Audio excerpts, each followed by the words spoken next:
Good morning and welcome to this book presentation hosted by the Institute of Linguistic Research from the University of Costa Rica. The book we are celebrating today is called Epistemological and Theoretical Foundations in Language Policy and Planning, published in 2023 by Palgrave Macmillan. With us today are the authors, Michele Gazzola from Ulster University, Federico Gobbo from the University of Amsterdam, David Cassels Johnson from the University of Iowa, and Jorge Antonio Leoni de León from the University of Costa Rica. We are fortunate to have Dr. Carla Amorós Negre as our keynote speaker, and I am honored to introduce her. Dr. Amorós Negre is an associate professor at the University of Salamanca, where she is also the director of the master's degree in Hispanic and language culture. Her main research areas encompass linguistic policy and planning, social linguistics, anthropological linguistics, applied linguistics in foreign language acquisition, and linguistic theory. She has served as a visiting researcher at the University of Edinburgh, as well as the University of Bremen. Dr. Amorós Negre has published several papers in internationally renowned journals. Furthermore, she is the author of 4 monographs: Norma y Estandarización, Las lenguas en la sociedad, la estandarización lingüística de los relativos en el mundo hispánico y didáctica de la lingüística general, temario y propuesta pedagógica. Currently, she serves as the main investigator for the Spanish Ministry of Research project titled La estandarización lingüística revisitada, mediatización, vernacularización e ideologías lingüísticas en la España contemporánea. We will now have the privilege of listening to Dr. Carla Amorós Negre. At the end of the presentation, the authors are welcome to share their thoughts, and we will open a question and answer session. This presentation will be available on the YouTube channel of the Institute of Linguistic Research. Dr. Carla Amorós, you may have the floor to speak. Okay, good morning. Can you hear me properly? Yes, I think. Yes, good morning, everybody, to people in Costa Rica or United States, because here we are in the evening already in Spain and the Netherlands as well, and other European countries. Thanks very much, Professor Bolio, for your kind introduction. I'm very honored for the author's invitation to act as the presenter and moderator of this online event dedicated to the recently released book, Epistemological and Theoretical Foundations in Language Policy and Planning. I'm going to share my presentation with you all. So, yes, now. Okay, so the 4 authors, as Gabriela said, are today here with us, and I would like to start the event by dedicating a few brief words to their presentation. After my intervention on the main context and contributions of the book, which will take approximately 35 minutes, there will be a question and answer session where the authors will be available to answer the audience questions and queries. Well, so we have first of all Professor Michele Gazzola, is lecturer in public policy and administration at the University of Ulster. He holds a PhD in multilingual communication management, a Master of Science in economics, and a bachelor degree in public administration and international institutions management. His interdisciplinary research profile explains his expertise and interest in the analysis and evaluation of language policy, as well as in the economic and social aspects of multilingualism, as shown in his participation in 2 large European research projects, for example, Mobility and Inclusion in a Multilingual Europe, MAIN, and Language Dynamics and Management of Diversity, the DILAN project. He is the editor also of the renowned journal Language Problems and Language Planning. Federico Gobbo is full professor at the University of Amsterdam by special appointment in interlinguistics and Esperanto. He has been visiting professor at different universities and participates in various European funded projects too. For example, the MIME project I mentioned before. Apart from his work in the constructive linguistics and natural language grammar analysis, language policy and planning is also among his main interests. Then we have David Cassels Johnson, professor of multilingual education at the University of Iowa, and also associate and visiting professor of language policy and planning at Shanghai International Studies University. He was also a visiting lecturer at the University of Equatorial Guinea and the University of Costa Rica. His areas of expertise include social linguistics, discourse analysis, education, and of course, he is an internationally renowned specialist in language policy and planning. Last but not least, we have here Jorge Antonio Leoni de León, full professor of computational linguistics at the School of Philology, Linguistics, and Literature at the University of Costa Rica. And he is also the director of the Institute of Linguistic Research.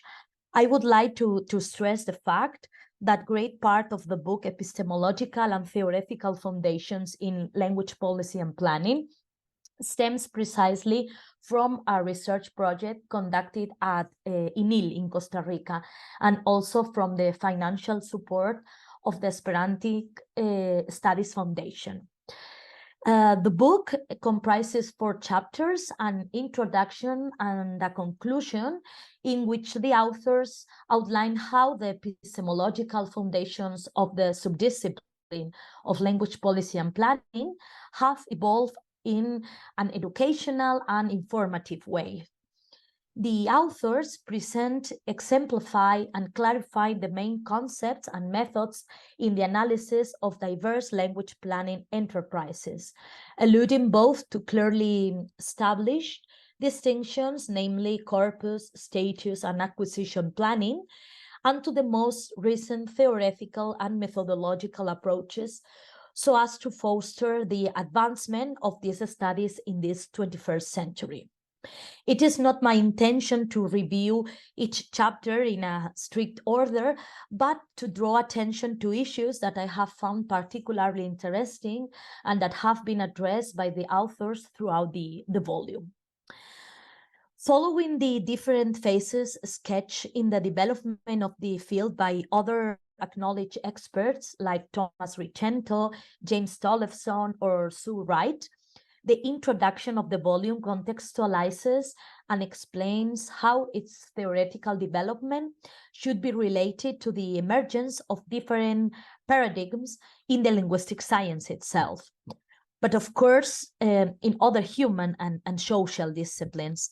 Because although the roots of language policy and planning are located in the field of social linguistics and the sociology of language, let's recall what is considered the pioneering definition by the Norwegian linguist Einar Haugen. If there is one adjective that, in my opinion, best defines language policy and planning studies, in addition to the applied vocation, is, of course, interdisciplinarity.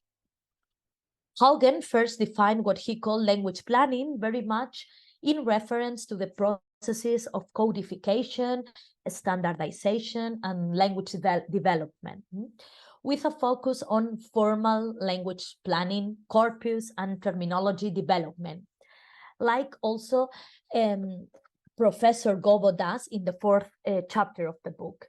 Gobbo vindicates the glottotechnica, the most internal facet of the planning process, we could say. The glottotechnica can be said to be theoretically anchored in Saussurean structuralism in the importance given to the language system. And of course, it's deliberate and planned change, abstracted from the external dimensions of language use. Drawing from the presentation of 2 classic, successful, and comparable examples of language planning, Esperanto, the most successful planned language ever, and Hebrew in Israel, which Gobbo prefers to call Israeli, as the revernacularization of the language resulted in an extremely discontinuity from classical Hebrew. He defends the need to move forward the discipline, reconsidering corpus planning as the core of it. That should be done before any policy in order to avoid running the risk of relying on beliefs and ideologies. Professor Gobbo thus proposes the so-called epistemological approach from cognitive and computer science to perform the epistemic analysis of LPP case studies. Going back to Haugen, I would like to stress the fact that he himself and other scholars at that time, I'm thinking about Rubin, Gernot, and so on, were well aware already from the beginning of the comprehensive nature of these studies and the breadth of objectives that deliberate linguistic change could pursue in very diverse social, linguistic, and political contexts. Let's take into account the passage from the seminal work, Language Conflict and Language Planning, the case of modern Norwegian. And he says, insofar as language planning is a kind of language politics, it needs the insights of political science, but also the support of anthropological, sociological theories of linguistic behavior, and so on and so on. Undoubtedly, it was not until the 90s when with new and greater emphasis was placed on the contributions of other disciplines with the aim of building a flexible theoretical model. Nevertheless, as Professor Cooper, Wright, Hornberger, Ricento, and many others have exposed, one of the tasks still deemed pending in the language policy and planning field is the need to develop a general theory that is applicable to the different language situations. We have as yet no generally accepted language planning theory, if by theory we mean a set of logically interrelated, empirical, testable proposals, wrote Cooper in 1989. Do you think it would be possible? We can talk about that later on, but the arduous reconciliation between theory and practice, already noted at the outset, still persists, albeit to a lesser degree. From my point of view, any theory that is any theory that is put forward and pretends to explain and go beyond a description of the deliberate change in a language system needs to be extremely versatile to allow the frame of reference to adapt to the sociocultural context and population targeted by the planning process, as the authors also mention in the book. In my view, the feasibility of developing macro theories to answer what actors try to influence, what behaviors of which people, for what ends, and with what results, is seriously challenged by the very complex and polyhedral nature of the discipline, in which linguistic, sociocultural, political, and economic factors are inevitably intertwined.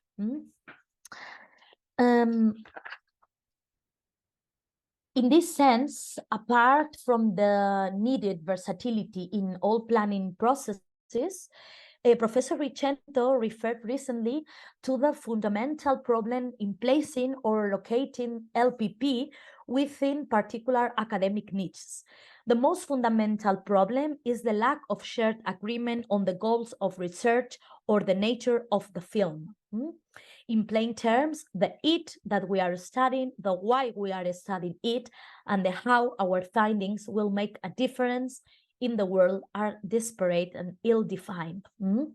He suggests us to clearly identify our values and goals, make clear why we conduct research and why we think our world, our work, our ideas, our findings, and the policies we advocate serve the common good.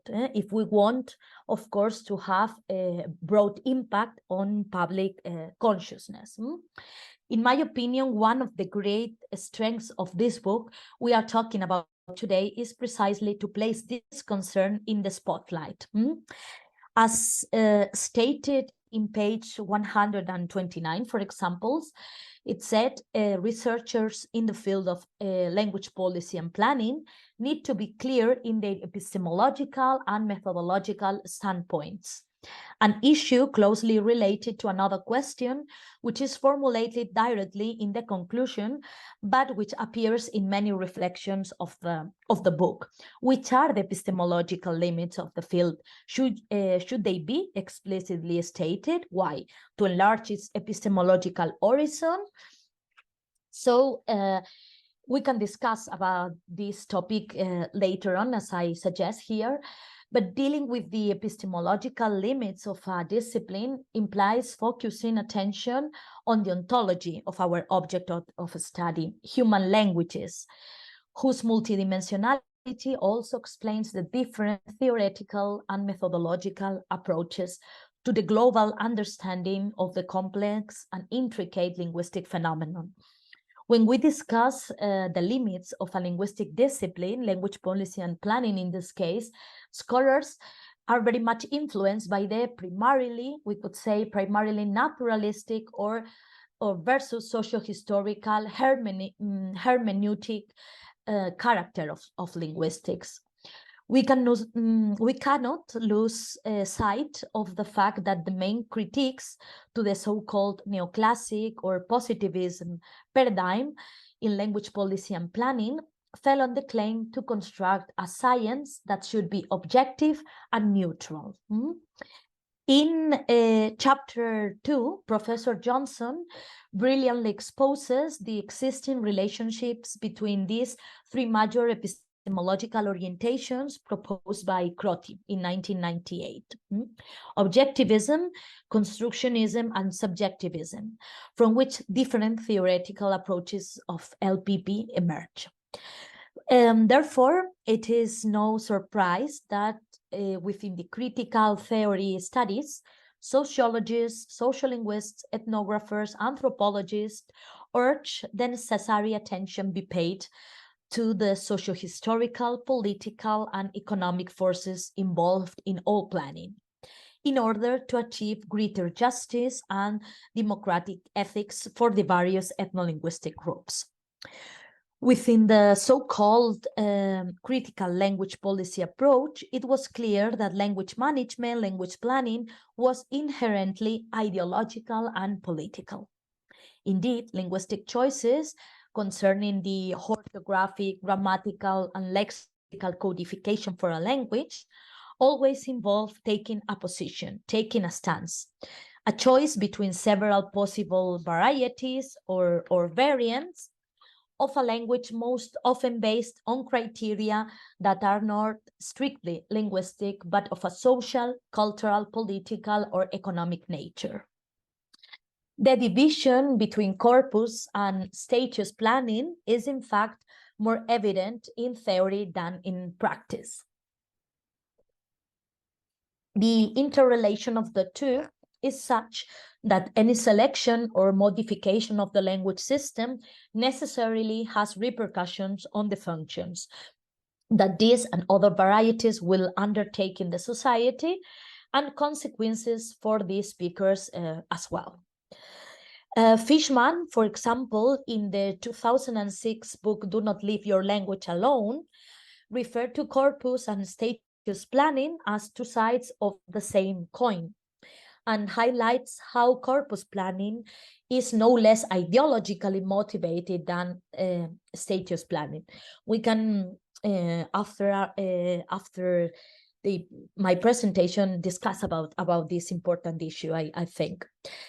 As far as I am concerned, at the center of the debate lies also the question related to the interrelation between description and prescription in the discipline. As Walter Tauli already mentioned in his Introduction to a Theory of Language Planning in 1968, the discipline of language policy and planning necessarily deals with values. Obviously, beyond a more descriptive phase of data collection and gathering, fact-finding, it must be recognized that the evaluation of the efficiency of the various possible alternatives places the subdiscipline in the prescriptive realm. The need of an evaluation of the linguistic planning process brings with it the awareness that due to the very social nature of languages, it is not possible to undertake merely descriptive planning, which would be alien to the socio-historical and political circumstances that surround its use. I consider very relevant a statement made by Professors Joseph and Taylor already in the 90s in reference to linguistic research. Linguistic inquiry is inherently ideological, and the claims of scientific objectivity and autonomy themselves only function as component parts of the politic ideology dominant today. It is an important issue that I throw out for later discussion, if you wish, an aspect that Professor Johnson also stresses in the second chapter of the book. A given linguistic model or critical interpretation of that model is never value-free if we consider the socio-historical character of the act of languaging, the power-laden nature of verbal discourse. Linguistic practices are always subject to socio-historical, political, and cultural conditions because there are always power relations that are also disputed discursively. As noted above, another of the LPP's pressing challenges, and in linguistics in general, I would say, is the proliferation of terms that lack a clear and precise definition, with their consequent indiscriminate use. Even the controversy over the name of the discipline must be taken into consideration. Language policy or language planning, which is subsumed by the other, can they be clearly distinguished?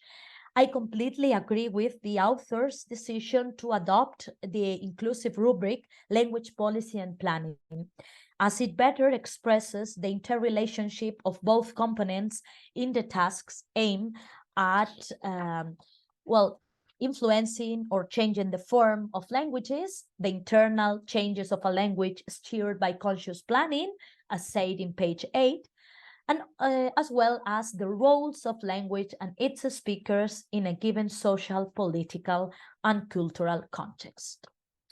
In fact, Professor Gobbo's epistemological approach is a proposal to solve this terminological chaos, and I quote literally, giving to language planning a solid, small, but firm place that can be accepted by scholars beyond their different approaches.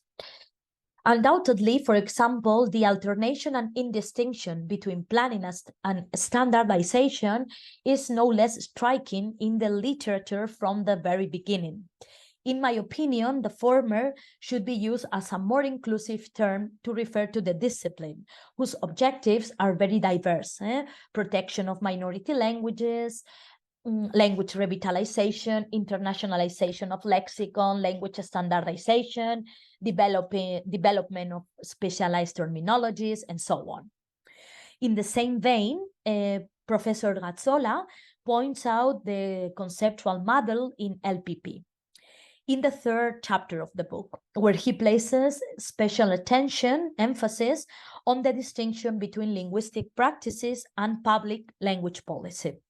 It's more or less equivalent to Spolsky language management in the sense of the government from local to international authorities. Stressing the epistemological link between language policy and planning and public policy studies, Gazzola claims the goal-oriented nature of language policy and planning and suggests restoring to the policy cycle model to examine language intervention. And I think we could read more about this in the next forthcoming volume, the Handbook of Language Policy and Planning. This public policy framework entails, as Gazzola explains, talking about policies as government's decision regarding languages. Individuals do not make policies, they take decisions which result in practices, which are the focus of sociolinguistics. We can read in page 47. Of course, if language ideologies, practices, and top-down institutionalized language decisions and actions are all subsumed under the umbrella of language policy and planning, what is not language policy then? As Professor Johnson asked himself previously.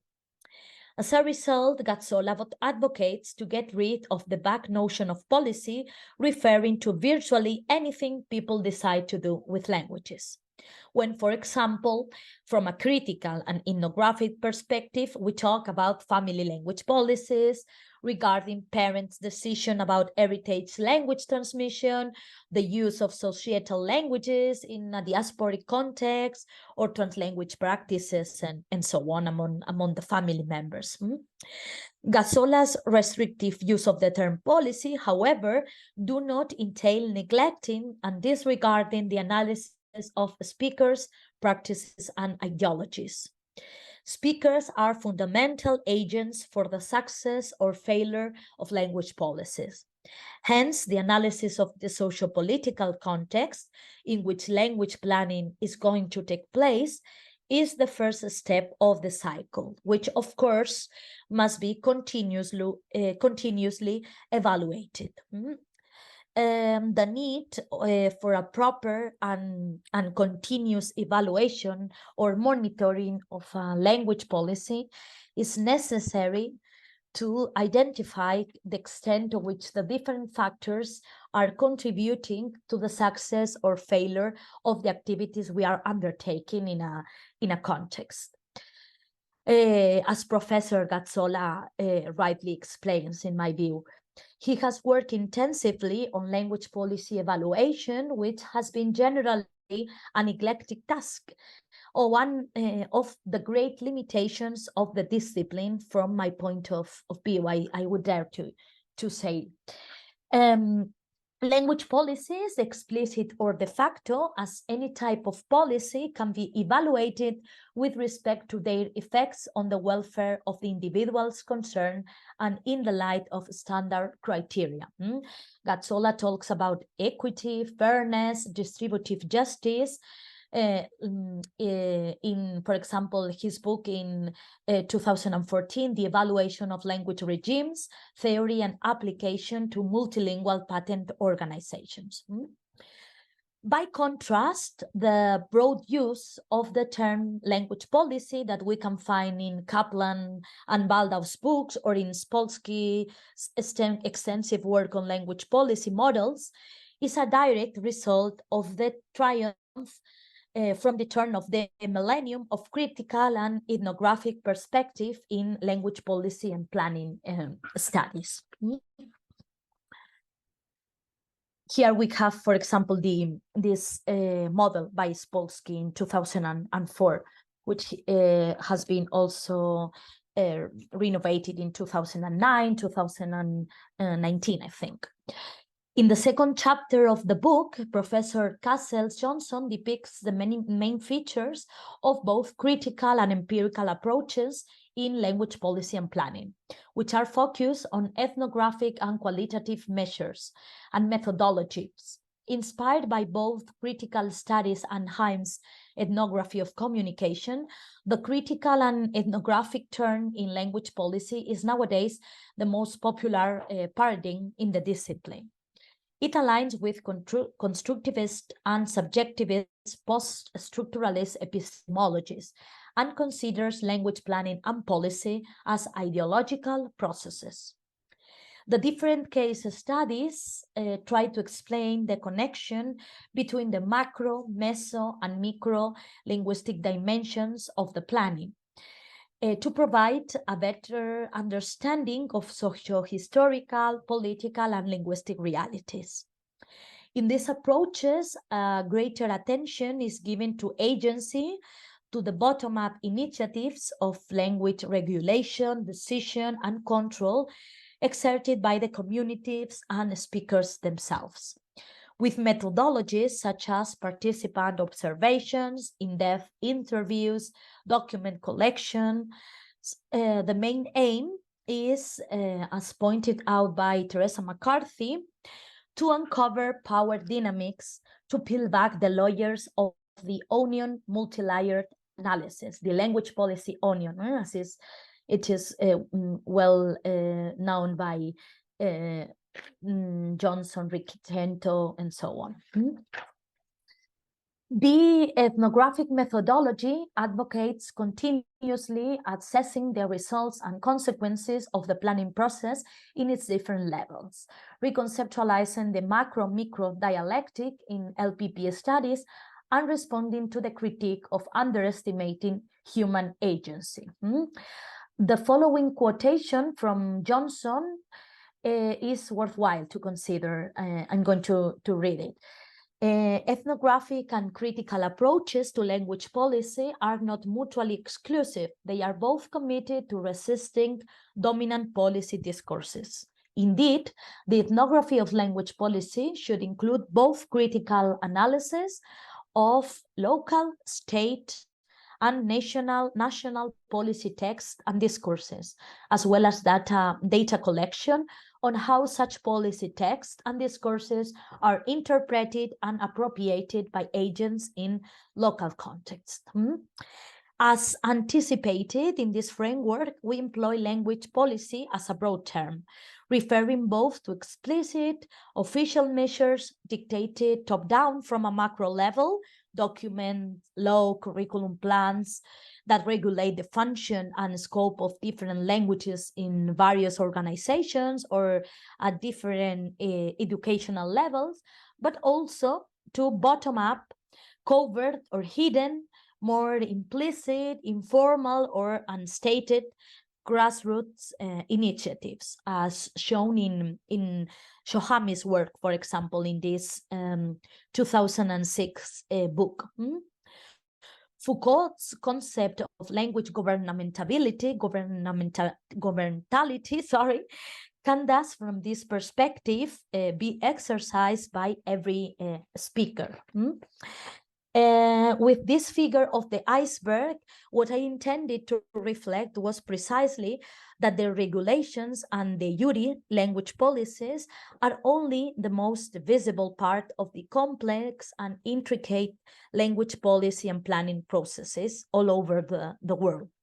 I chose the rubric Ecolinguistic, Language Policy and Planning, Política y Planificación Ecolingüísticas, to advocate for language policies that are consistent with our most profound moral commitments to equality, fairness, and societal inclusion. From my point of view, it requires LPP scholars to work in an applied linguistics and social linguistics frame, nourished by valuable contributions from different disciplines, such as anthropological linguistics or public policy studies. As stated by Professor Johnson in page 34, transdisciplinary approach that transcends methods and techniques tethered to specific disciplines to solve LPP problems. In this respect, in chapter 5, Professor de León addresses the relationship between natural language processing, theoretical linguistics, and language policy and planning. It is clear that software development and the internet are of utmost importance for the revitalization, promotion of languages in the digital world, as well as for the documentation and corpus development of less research and endangered vulnerable languages. I find particularly interesting the questions that Professor De Leoni poses regarding the language necessities of the communities. In pages 119, 120, For example, we can read what percentage of speakers of underrepresented languages are able to use their own language to access web products. Huh? Or we can talk also as well about the hegemony of English in this respect, because it is clear that in this 21st century, the empowerment of language communities depends on having greater access to and also presence in the World Wide Web. I do not want to take much more time away from the real protagonists in the event, the authors and also the audience. So I would like to conclude pointing out another important issue that is being reflected on in the book and in the current debates in language policy and planning. It's the researcher positionality in the language policy and planning field. It is clear that solutions must be sought to promote greater social and economic equity, greater sociolinguistic justice. As far as I am concerned, it requires combining research and advocacy. In reference to the language endangerment paradigm, for example, Greenewald and Bert made a call for the practice of a new linguistics. They say a newly participatory and politicized approach to work on endangered languages in the framework of a horizontal language policy and planning that includes the ethical component of the linguistic ecology paradigm. An engaged linguistics, if you want to say, or una sociolingüística comprometida, as is also the case in the Spanish-speaking world. I also agree with the authors in the conclusion chapter when they refer to Halliday's distinction between interdisciplinarity and transdisciplinarity. They pose the advantages of transdisciplinarity, which entails superseding disciplines rather than establishing boundaries in between.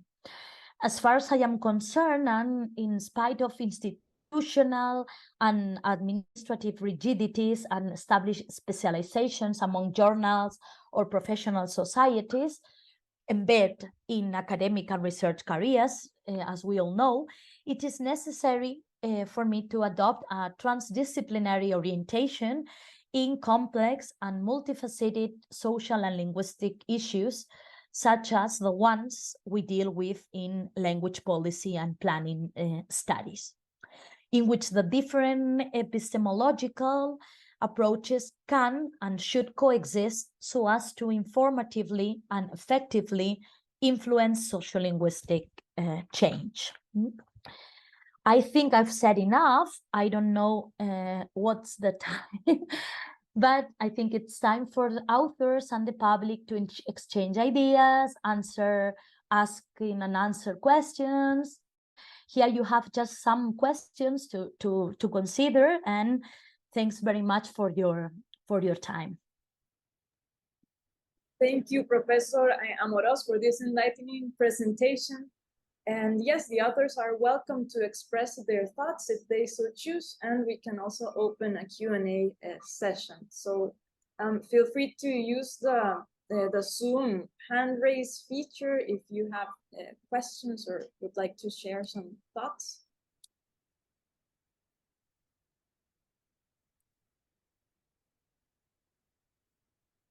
Yes, Antonio, please go ahead. Yes, thank you. I would like to say that it is intriguing that this book is being published at this particular moment, considering the aspects I addressed in my chapter. It appears that two prominent issues are arising that merit special attention in this context: language domination and equitable access to technology, and impact on linguistic communities.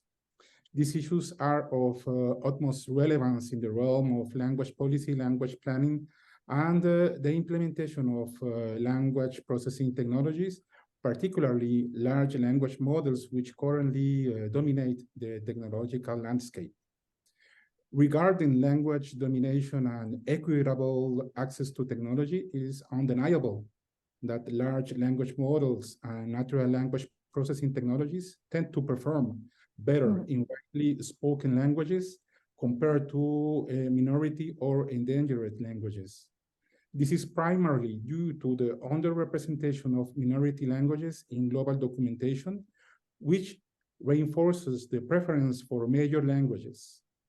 Notably, this can result in unequal access to technology and information for communities speaking less common languages. Additionally, it might contribute to the decline of minority languages in certain contexts, favoring stronger languages. The lack of equitable access to technology and information can exacerbate linguistic and cultural disparities, raising ethical concerns related to equal opportunities and linguistic diversity.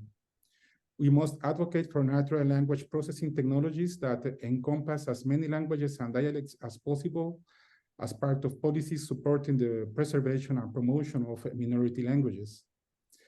Regarding the impact of on linguistic communities, it is imperative to consider that language policies and the adoption of natural language processing technologies can influence how linguistic communities communicate and preserve their language and cultures. The imposition of language standards, the disappearance of minority languages, and the impact on cultural identity are significant ethical issues. Hence, it is essential for linguistic communities to be involved in decision-making related to the use of natural language processing technologies and language policies, respecting linguistic and cultural diversity. Although it may currently be challenging to exert a positive influence, we must advocate for ethics and the intersection of natural language processing, the development of large language models, language policy, and language planning. Collaboration and ongoing dialogue among technologists, linguists, policymakers, and linguistic communities are imperative to effectively address these ethical challenges. I would like to express my gratitude for the fruitful collaboration with David, Federico, and Michele that has culminated in the creation of this book. And I also would like to extend my sincere thanks to Carla Amorós Negre for her outstanding presentation.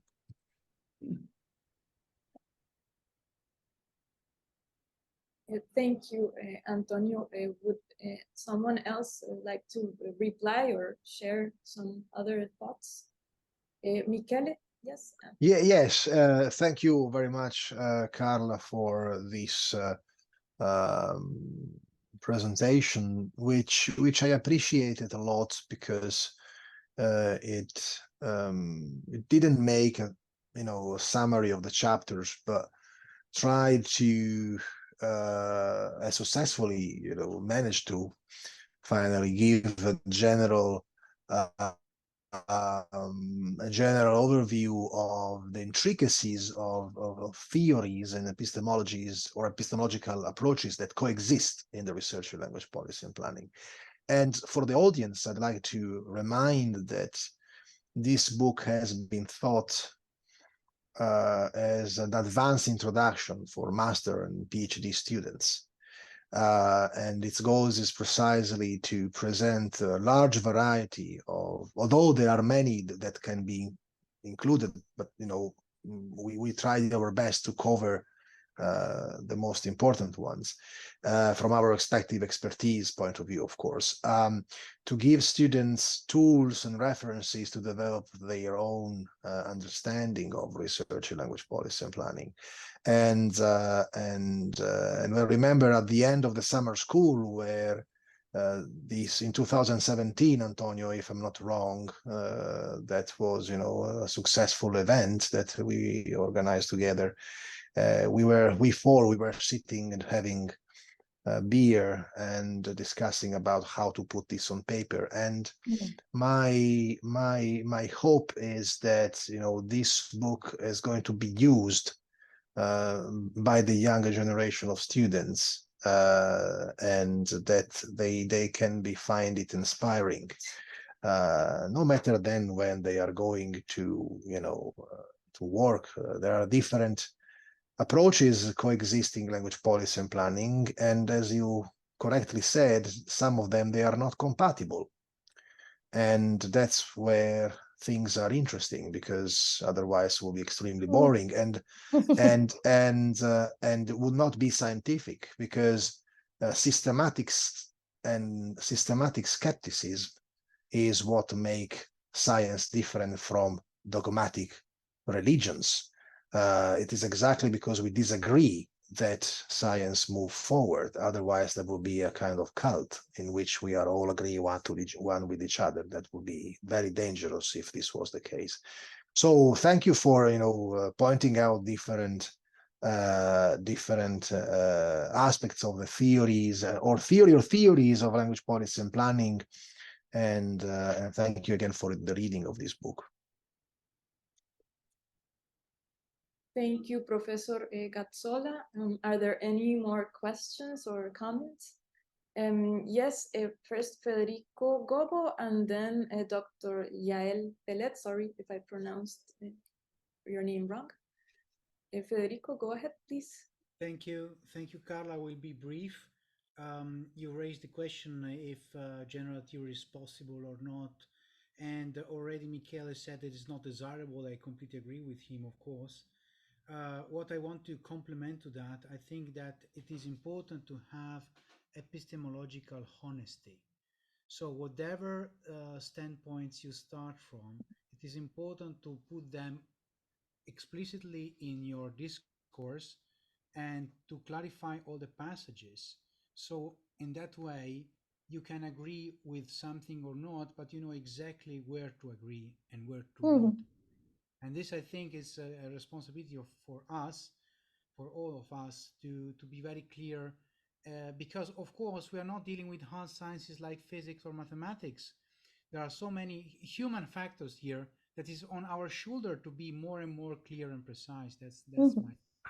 That's what I try to do in my on my part.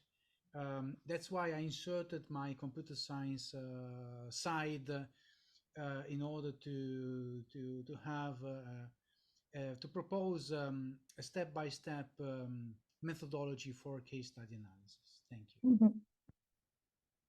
And I think it's what makes particularly interesting the book, of course, and also for PhD students in different seminars that they can read through. It's not so long, so it can be. It's not the handbook of language policy and planning, so that they can read it through, and that's great. And they have to have all the different approaches so that they can choose in which methodological advantages I see here and with methodological advantages I see there. So I think it's a big it's really a success. You manage to have all these like 6 chapters. So we can have a really good overview of the whole development of the discipline and the new approaches you are also suggesting to move forward. So it has been a pleasure, really a pleasure for me. So thanks very much. And next on the floor we have Dr. Yael Pellet. Please go ahead. Thank you very much. First of all, congratulations to everyone involved in this project. It is fantastic and nuanced, and I can't wait to use it in my own work, but also in socializing students, not just into one way of thinking about the work, but how to think about thinking about the work. It's hugely valuable, and thank you so much for helping me with this call. I have so many questions, but let me ask just one right now, because I don't want to be greedy, and I'm sure there are other questions coming.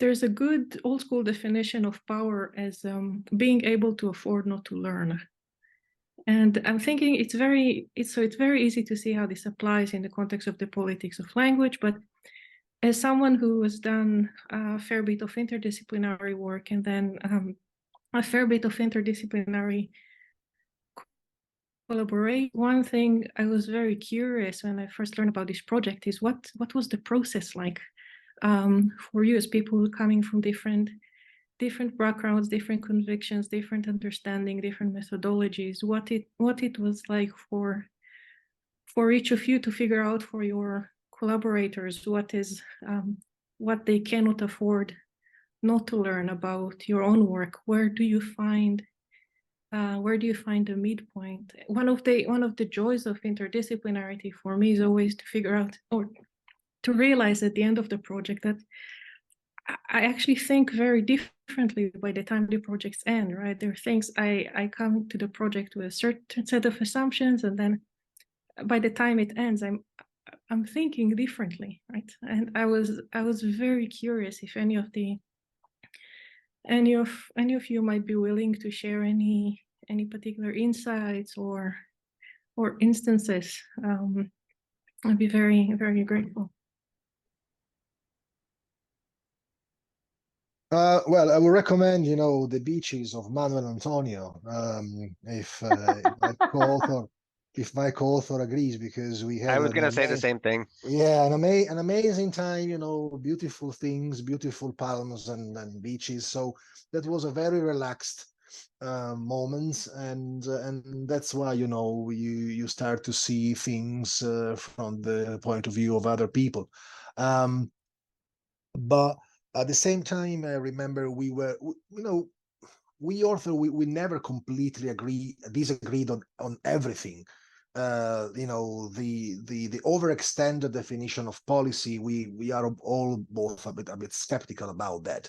So yeah, I think that you can learn to disagree. At the same time, there must be some commonalities, at least very deep. And at the same time, we thought that we had a common goal, that is, publish a book that provides a good overview of the most important aspects of language policy and planning, and deontologically, this was the driving force to do this, honest way, to quote Federico, quoting the epistemology and say, where do you come from and why do you see the world in that way? So I know that in Germany, where you're based, there are not the same beaches as in Costa Rica, but there may be some nice places too, in the south especially, and which help to find at least some common ground for discussion and disagreement.